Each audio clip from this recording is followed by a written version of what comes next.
Oke, boleh ditanggapi, nggak ada masalah di internal, tapi ini kan dilihat dari ibaratnya gini ya, sebuah menara mercusuar melihat dari atas, tapi kan grassroots di dalam ini gejolak itu mungkin ada nggak sih Kang Ujang? Ya kalau gini kan, politik itu tidak hanya bisa dilihat di belakang panggung. Oke. Artinya di depan panggung, di belakang panggung kita lihat. Nah, dalam konteks itu saya melihat apa yang dikatakan Pak Nurdin tidak salah, karena beliau dalam konteks sebagai wakil ketua umum.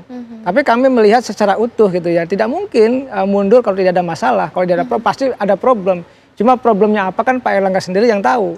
Karena apa? Kita tinggal 5 bulan kok Munas, tinggal sebentar lagi kok di bulan Desember. Tahu-tahu mundur, lalu nanti akan sidang pleno dan akan di PLT-kan, dan PLT-nya pun kita sudah menganalisa nih orang-orangnya siapa yang akan jadi, lalu juga siapa calon ketua umumnya saya sudah bisa memprediksi, menganalisa, walaupun nanti bisa beda juga bisa tidak gitu. Saya sudah banyak berinteraksi dengan petinggi-petinggi Golkar juga. Ya dalam konteks itu apa yang disampaikan beliau Pak Nurdin tidak salah, tetapi saya punya perspektif lain.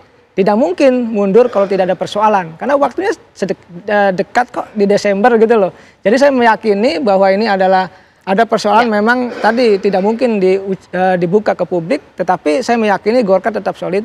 Golkar punya caranya sendiri untuk bisa mengatasi masalah ini, dan dalam konteks gejolak internal saya rasa memang bisa teratasi. Saya minggu-minggu ini Mbak sering ke DPP Golkar, karena saya salah satu lembaga survei yang memang digunakan survei untuk survei Partai Golkar. Jadi agak paham terkait dinamika yang ada di Partai Golkar. Oke, nah Pak Nurdin nanti sesaat lagi boleh tanggapi. Tidak mungkin tidak ada masalah, kenapa harus mengundurkan diri padahal tinggal 5 bulan lagi. Sabar sedikit tidak mengapa, karena ketua umum itu sama seperti pilot pemirsa. Ketika sudah di atas harus kemudian berhenti atau turun, itu berarti landingnya kurang smooth. Sesaat lagi.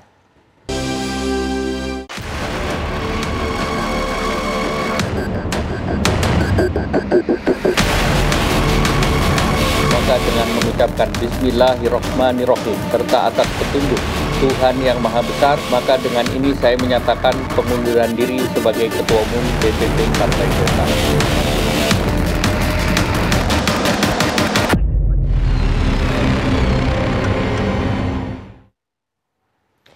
Pemirsa, sekarang kita akan lihat terlebih dahulu profil dari Erlangga Hartarto dan kiprahnya di dunia politik. Betul, ini bisa dikatakan veteran pemirsa, tokoh bangsa yang luar biasa, menjabat sebagai wakil bendahara Partai Golkar pemirsa, kelahiran Surabaya, di bidang pemerintahan dari 2019 hingga sekarang menjabat sebagai Menteri Koordinator Bidang Perekonomian pada Kabinet Indonesia Maju.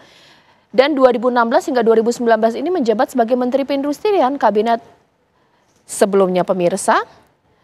Dan pastinya kita tahu bahwa 2004-2009 menjabat sebagai Wakil Bendahara DPP Partai Golkar.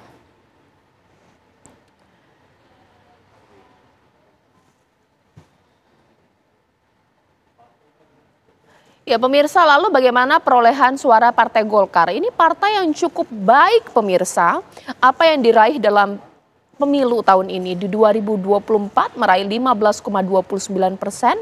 Di 2019 sebenarnya hanya 12,31, jadi naiknya cukup signifikan. 2014 14,75, 2009 ini 14,45, 2004 memang tinggi, 21,57 dan 99 era kejayaan dari Partai Golkar 22,43% pemirsa.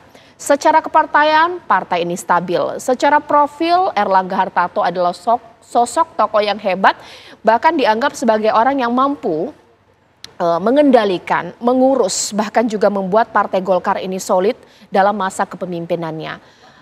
Pak Nurdin Halid, tadi sempat saya analogikan, sosok Ketua Umum adalah sosok yang sangat penting, ibaratnya seorang pilot lagi nerbangin pesawat. Bayangkan jika ketika belum sampai tujuan, pilot tersebut kemudian tidak ingin menyelesaikan perjalanan sehingga harus landing mendadak. Bisakah itu kita analogikan untuk mundurnya Pak Erlangga Hartarto? Kalau landingnya nggak smooth, ini kan pasti akan ada dampaknya Pak Nurdin Halid. Insya Allah tidak akan ada dampaknya karena di Golkar pilotnya bukan cuma satu, banyak co-pilot yang setiap saat bisa menjadi pilot. Di Golkar itu anggaran dasar rumah tangganya, kepemimpinan Partai Golkar bersifat kolektif dan kolegial. Ada kebersamaan dan kepemimpinan, sekalipun tentu ada ketua umum sebagai dan leadership tertinggi. Tapi ketika ketua umumnya itu berhalangan, maka ada 11 wakil ketua umum yang siap setiap saat untuk menggantikan menjadi ketua umum. Dan ini sudah pernah dialami oleh Partai Golongan Karya dan alhamdulillah bisa berjalan dengan baik. Dan Partai Golongan Karya sudah terbiasa menghadapi tantangan, menghadapi gejolak. Pernah bahkan kita terpecah dua kubu, yaitu 2015. Tapi kemudian semua bisa diatasi dengan sangat baik, dengan prinsip musyawarah, semangat kebersamaan, semangat kegotong royongan.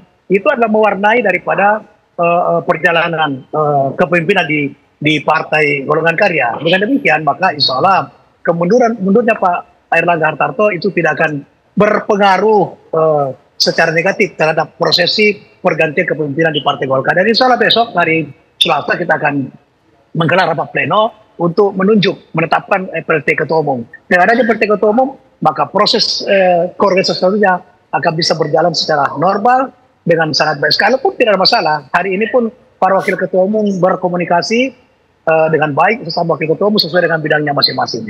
Oke, bagaimana Kang Ujang bermaknanya? Saya kebayang ketika rapat pleno, seorang ketua umum kemudian mundur. Masa sih dalam rapat tersebut kemudian adem ayem, tidak ada friksi? Mungkin tidak. Ini dari kader-kader dari daerah diundang lah mungkin ke Jakarta untuk membahas ini. Ya kalau saya melihat itu tidak akan ada ya. Memang gejolak itu bisa diminimalisir. Saya percaya itu. Dan saya yakin tadi Golkar sudah punya pengalaman menyelesaikan konflik-konflik sebelumnya. Tetapi memang ya jadi ukuran masalah adalah ketika misalkan nanti PLT-nya siapa. Itu pun kalau PLT-nya sudah didilkan, dimusyawarahkan juga akan selesai. Nah, yang menentukan lagi ketika PLT sudah ada, lalu kan ada ketua umumnya nih. Karena saya mendengar Munaslupnya juga akan dipercepat ini. Saya mendengar di tanggal 17 atau tanggal 25, saya tidak tahu. Yang jelas kalau skema ini terjadi, maka kita lihat nih sosok ketua umumnya siapa.